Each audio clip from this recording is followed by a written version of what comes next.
Hi, congratulations on your new RV. We're really excited for you. Please make sure before you're signing that you bring the following items with you. If you're a cash buyer, please make sure that you bring a cashier's check, no personal checks at time of signing, or you may bring actual cash. If you're a finance customer, please make sure that you bring proof of insurance listing your specific lien holder. If you need that information, please call us ahead of time. Also, make sure that you bring all valid driver's license of all persons that will be listed on the title.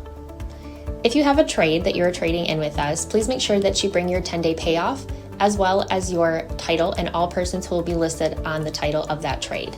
Arrive 30 minutes early before your appointment time so we can properly inspect your unit, and also make sure that you have the fridge on and running prior to arrival. If you have any questions, please feel free to give us a call at 810-686-0710. Thanks so much. Have a great day. Hello, this is Mike with TradeWinds RV Center, here to congratulate you on your purchase of your Dutchman 26BH travel trailer. I'm here to walk you around it, show you how to use a few things, get the best out of your camping experience. Let's start by talking about arriving at the campsite. A couple things I want you to take into consideration. On your campsite, your slide, we've got that, or your awning, got that angled right now. They're going to wash that up for you. And then on your off campsite, I want you to think about where your power and water connections are going to be. Your water is going to be all the way at the front on your driver's side, and your power is going to be just behind your tires, almost all the way to the rear on the same side. So park accordingly so you can utilize the facilities at the campsite.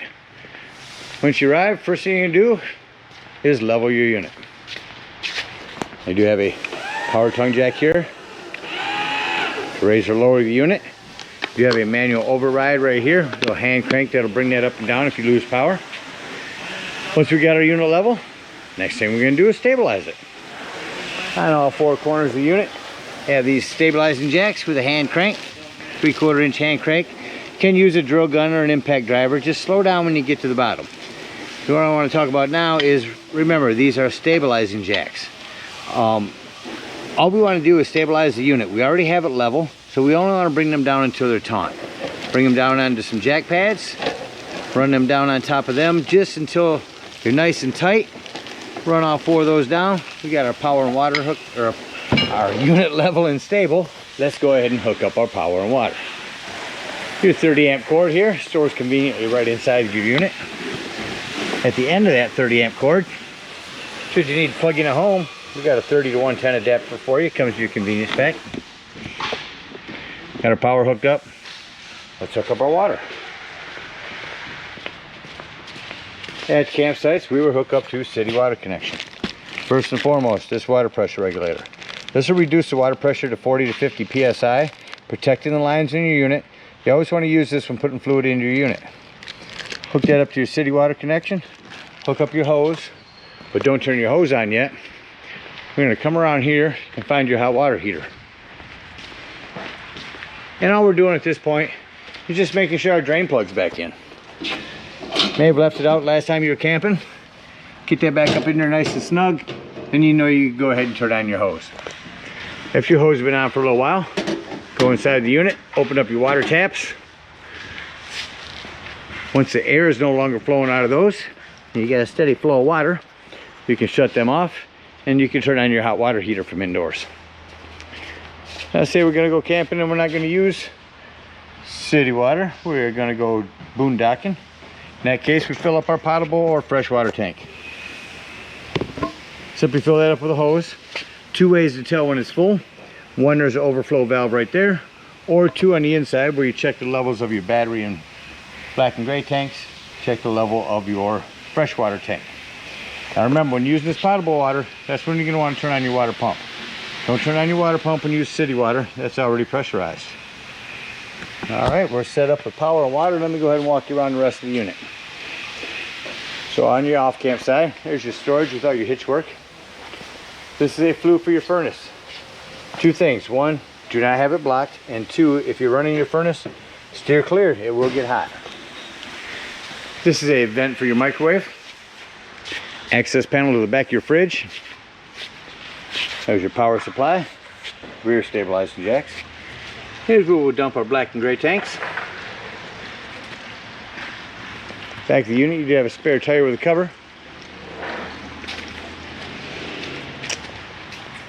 You're on here, you have some storage.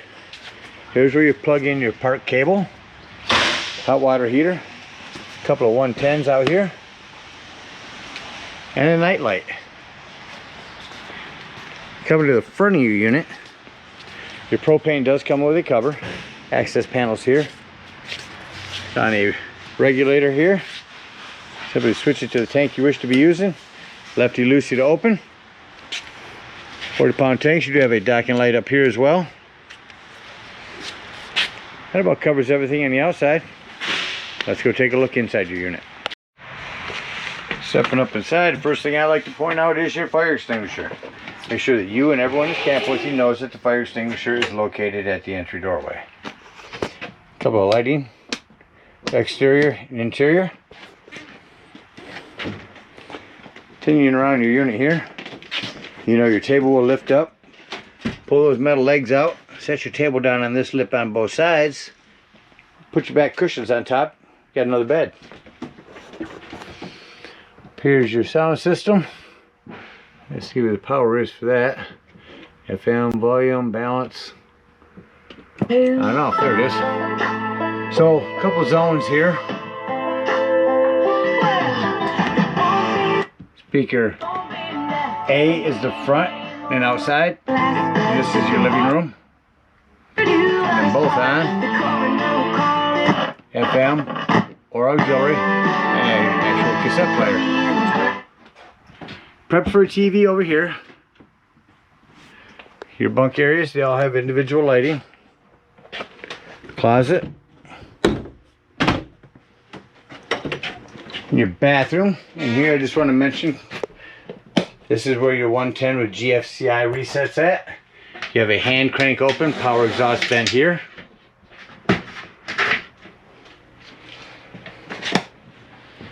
Coming to your North Cold fridge.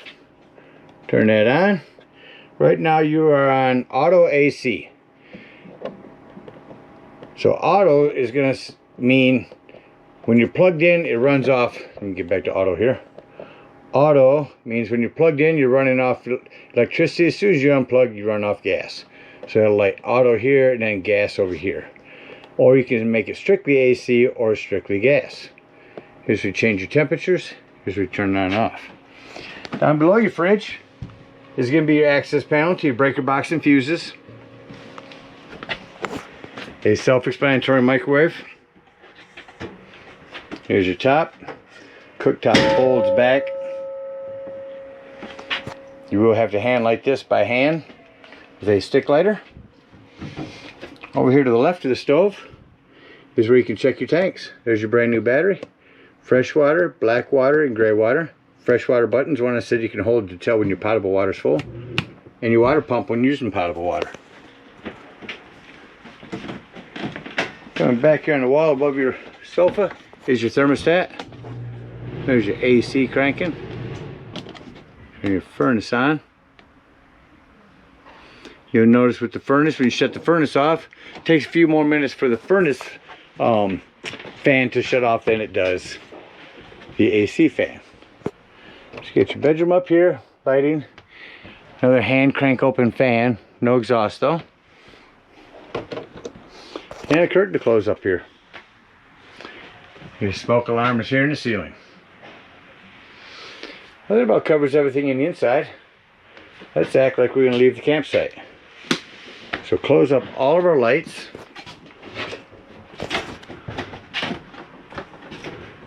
You have a lot of individual lighting in the unit. So just walk through. Yeah, I'll show you on these lights too. You can go both lights or one.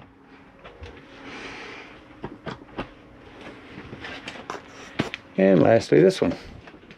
So once we've got all of our lights off, we'll exit the unit. Lock and deadbolt your door. There's horror stories of people's doors coming open as they're traveling down the road, so make sure you do both. At this point, we're going to bring up our stabilizing jacks, unhook our power, our water, and our cable. Our water's been off for a while. You can come up here and lift up on this pressure release valve. That's going to dump the remaining of your hot water out. Once you're done there, close that handle, otherwise this door won't close, and then pull your drain plug.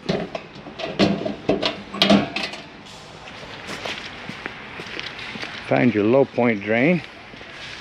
I'm not sure on this unit, but it should be up here.